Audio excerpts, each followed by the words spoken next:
Kalalabas natin. 32 kaso, puro absento, mga ampalaya.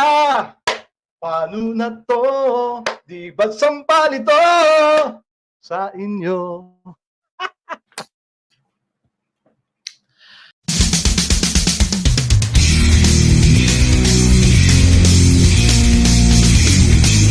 Yo, what's up mga kamag? At syempre sa ating mga kabatas at sa ating mga ka-UB, magandang tanghali sa inyo lahat at welcome sa panibago nating video reaction. Ito na nga mga kamag, 32 kaso ni Atty. Libayan ng copyright infringement. Absuelto.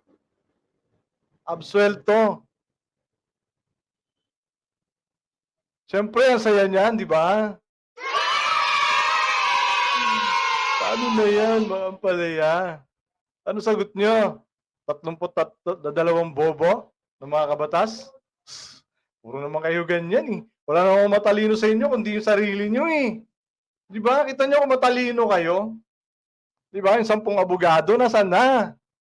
32 kaso, absuelto. Napag-aralan nyo ba talaga to? Ha? Bago nyo sinampa? Napag-aralan nyo ba?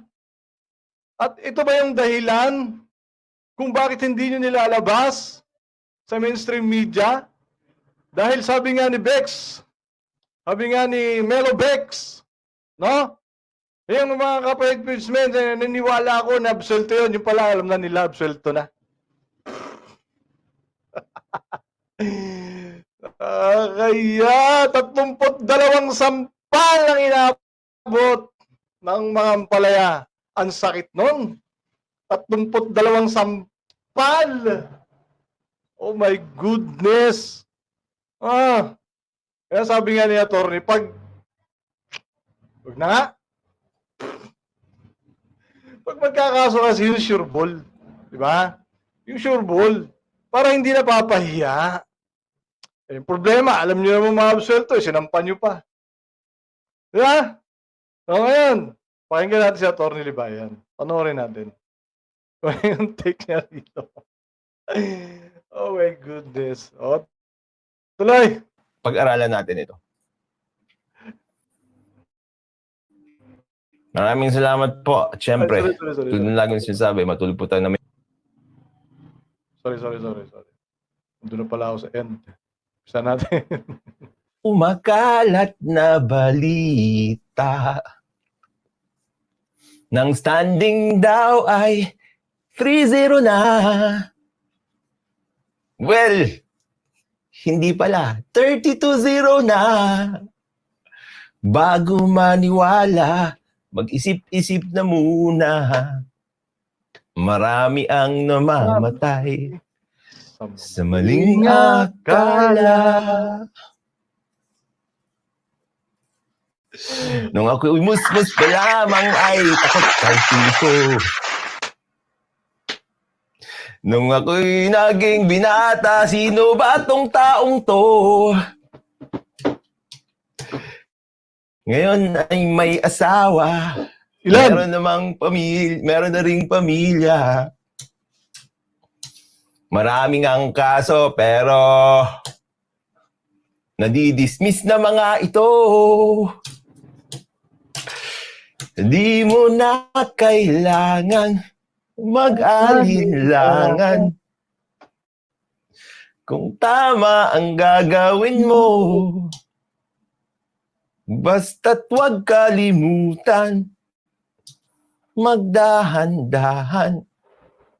Kundi sigura kalalabasan.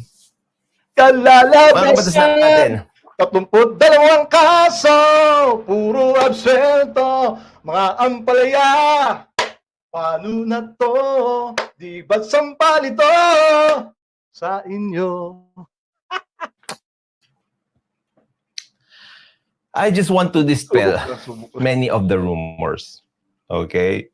Kasi nga, sinasabi nung kabila, yung mga vloggers ni Raffy Tulfo, mga kabatas natin, road to 100 na daw. Okay? Road to 100. Sinasabi rin nila, nagkaroon daw ako ng 1.2 million. Bawas na 32. Paano yan? Laki ng hahabulin nyo, ang palaya. Tama ba yun? Hindi ko pinapanood na piyansa, mga kabatas natin. Unang sabak, tambak agad. Alam niyo mga kabatas natin, nilalabas ko ito, not to gloat. Hindi ko nga nilabas na matagal ito mga kabatas natin Ang problema lang kasi ang dami-dami na namang fake news na linalabas. Di ba? Ba gagawin natin, attorney? Yun sila Natatawa ako na sa sinoutout ni Rapi Tulfo Hindi po ito naglalabas ng fake news. Anak ng tipaklong nung pinanood ko. Wala daw kaso si attorney. Ito na ebidensya. Okay talaga Joke lang. Di ba? Ito na Meron pang SC, Supreme Court. Yan ang hirap sa'yo. Mamimintang ka, ha? Mamimintang ka. Na walang kaso si attorney. Na hindi nag-research si attorney Claire. Ito isang pag-uwala sa'yo to. Di ba? Sa kabila It's crazy, mga kabatas natin, how they can tell lies without even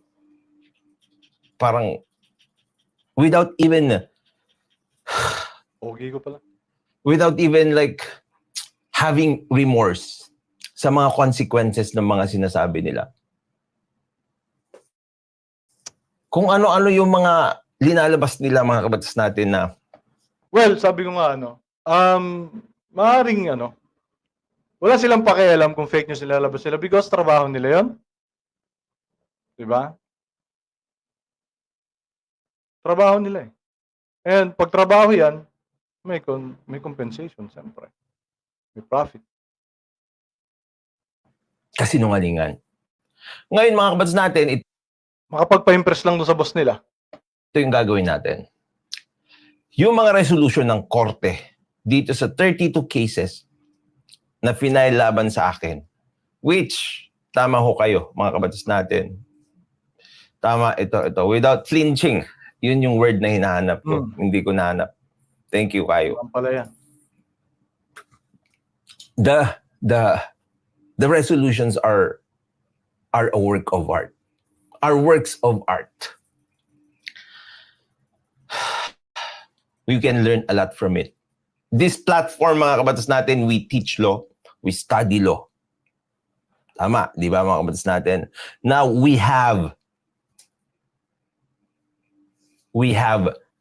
material to do that further. So ngayon, mga kabatas natin, this will be a very long series. The 32 cases that were already dismissed. Okay, mga kabatas natin, hihimay-himay natin yan. Guinness Book of Record yan, attorney 32 cases, sabay-sabay na absuelto. Diba? Kaya to hindi pinalabas sa sa mainstream media. Kasi kung pinalabas sa mainstream media, ay kitang-kita ng buong badla, ng buong Pilipinas na nasampal si Rapi Tulfo dito. Diba? Mga kabatas natin sa mga ibang vloggers, I guess, ewan ko, magko-content din yata sila nito. They will be attacking it in different angles. Yeah? Tignan natin, mga kabatas natin, what we can learn from this. And sure yan na to rin, napahiya sila So pagtatakpan nila yung pagkapahiya nila. Di ba? Ililiko na naman nila yung utak ng mga tao.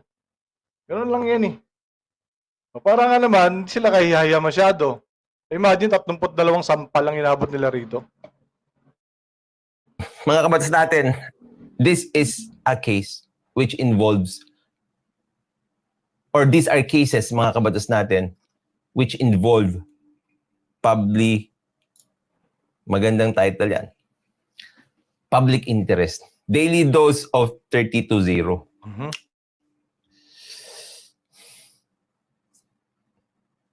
Yan, sige. Ano tayo? Daily dose of 32-0. 32 series. Gagawin natin yan. Grabe, ang ganda. Ang ganda ng mga decision. Dito pa lang sa dulo, mga kabatas natin, ito yung Okay. papakita ko sa inyo, teaser, okay? And of course, I will explain to you along the way how the legal system works. Works. Okay? Yeah. What happened? Tapos, blow by blow. Hindi na pwedeng blow by blow. Kundi siguro kung ano yung nangyari sa mga bagay-bagay na yon noong mga panahon na yon. Okay? Yun ang gagawin natin. Okay? Sabi ni Smiling Gray Elephant, final na po ba yan, attorney? Well, final na po ito. Yeah. Because they filed already a motion for... Ano, mag-aapila pa? Ha? Apila pa kayo? Kapal naman ang mukha nyo, i-apply nyo pa sa CA yan? Pag inapila nyo pa yan, ha? Sa CA, ay, tas 64 na sampal na naman naabutin nyo dyan. Di ba? Huwag na kayo magtangka, masasaktan lang kayo. Since this is a criminal case, mga kabatas natin, basahin natin ito. Devoid of onion skin delicacy, sabi niya.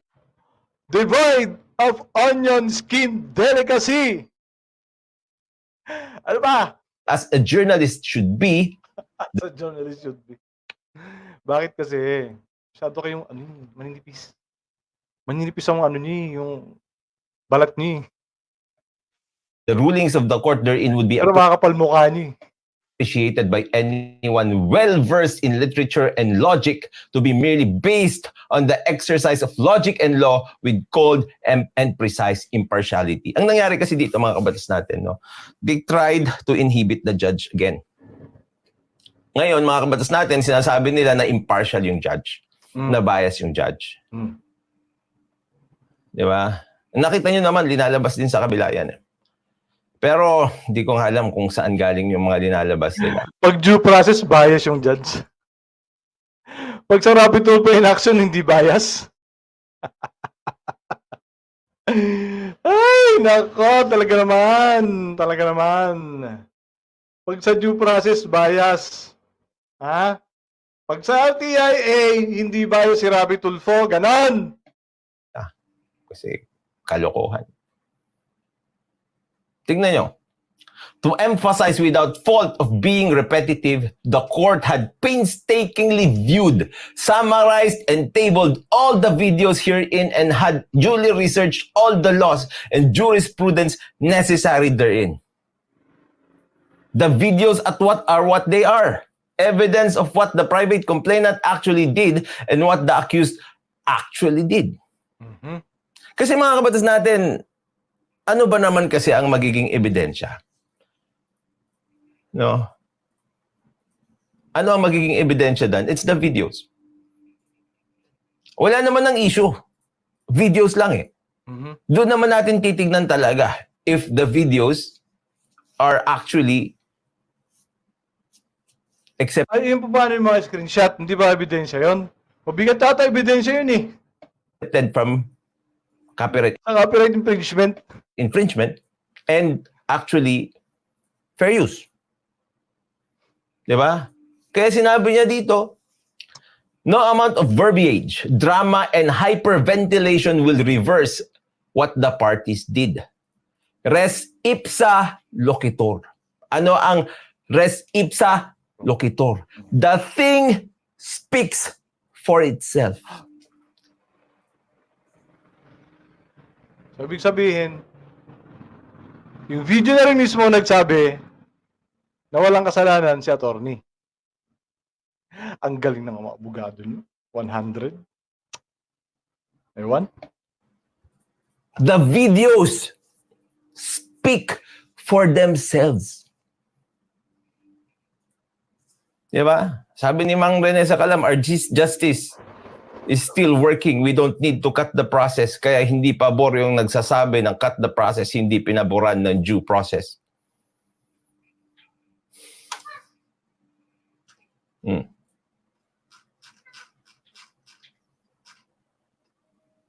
The court merely called the truth it had seen and pronounced it. The truth hurts The truth hurts, especially on those too blind or too stubborn to look on the reflection when mirrored by the court.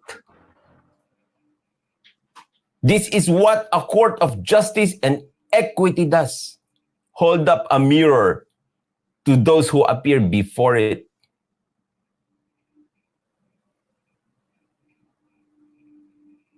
Hold up a mirror. Fairness is what the court stands for. Fairness does not bend to whatever windstorm comes because integrity has deep-rooted sympathy for a just cause. Yun ang kagandahan. Fairness is what the court stands for. Diba? Sa TIA ba ganyan? Ganyan ba sa TIA? Diba? Kalimitan, yung mga nagsumbong, yun na yung tama. Diba? O hindi. Mga kabatas natin, konti lang ito ha. And this is how many pages. Yung isa mga kabatas natin na desisyon, when it was initially dismissed it consists of 123 pages. 123 pages mga kabatas natin of laman na laman. Sobrang malaman na desisyon. Diba? Kaya sabi niya, wherefore premise is considered, the motion for voluntary inhibition is denied. The motion for reconsideration of the 19 April 2024 Omnibus Resolution is hereby denied, so ordered. Denied. City of Taguig. Denied! Tapos naglalabas pa sila ng kung ano-anong ka-fake news andun. Sakit nan!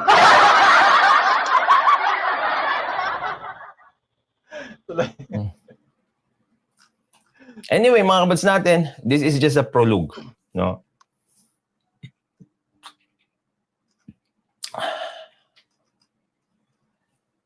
Let's start from the very beginning. Okay? Let's start from the very beginning. Tulad ng sinabi ko, no? Itong mga kasong fina-file ni Raffy Tulfo at ng Raffy Tulfo in action sa akin. Sampal ito sa Tulfo brand of justice nila. 32 beses. Diba?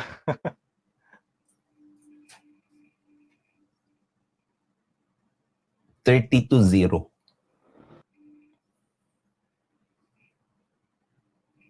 Ano sa kanila? 3-0, tas debate lang.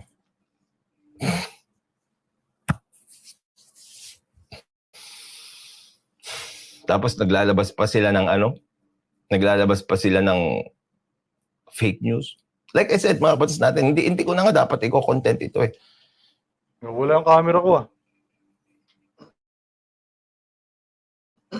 Nakuha ko na ito nung araw na yun. Ilabas mo na yan, attorney. Ikaw naman eh. Yun nga yung hinihintay namin eh. Pala, nasa iyo na. O ba? Ilabas na yan. 32 series. Nung in-email sa akin, I didn't talk about it. Kaya lang mga kabatas natin, naglalabas sila ng mga kung ano-anong kasinungalingan para takutin yung mga tao nakakasuhan daw. Katulad ni Attorney Libayan na ang dami-daming kaso na tapos road to 100. Tama. Oh. Pero just the purpose lang naman talaga. Kaya ang problema na dismiss. Kayo hahanap ng ikakaso nyo.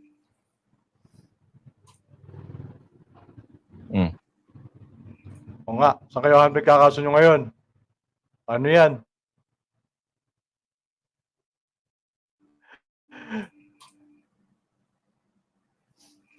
Sabi ni Joel, 3-0, wag na pag-usapan. Ito, 32-0, pag-usapan natin series. Pag-usapan natin talaga. Yes. Abangan natin yan. Mamaya meron na yan. Diba? Yan mga kabatas natin. Pag-aralan natin ito. Sa'yo lang naman mga ka-MUJ, mga kamag. At mga kabatas, mga ka-UB, no? Kumbaga, teaser lang naman tong nilabas ni attorney. No? May sila. Mamaya meron yan sigurado sa live stream ni attorney. Yung part 1. Okay? Part 1 ng 32 series. May marami tayong matututunan dyan for sure. So, para yung takot natin, no? Na pananakot na ginagawa nila, mawala yun. No? Dito pa lang naman, alam na natin na saan pa sila huhugot ngayon nagkakaso? Na ang mga banta-banta nila sa mga ating mga small vloggers na kakasuhan daw ng copyright infringement. Well, ayan o, paano yan? Oh, ano kakaso nyo? Diba? So, 32 kaso, puro absuelto, mga ampalaya. Paano na to? 32 kaso, di ba't sampal ito sa inyo? Well, huwag natin kalilimutan, minsan lang tayo mabubuhay sa mundo. Siyempre, gamitin natin sa tama at sa mabuti. Maraming salamat mga kamag.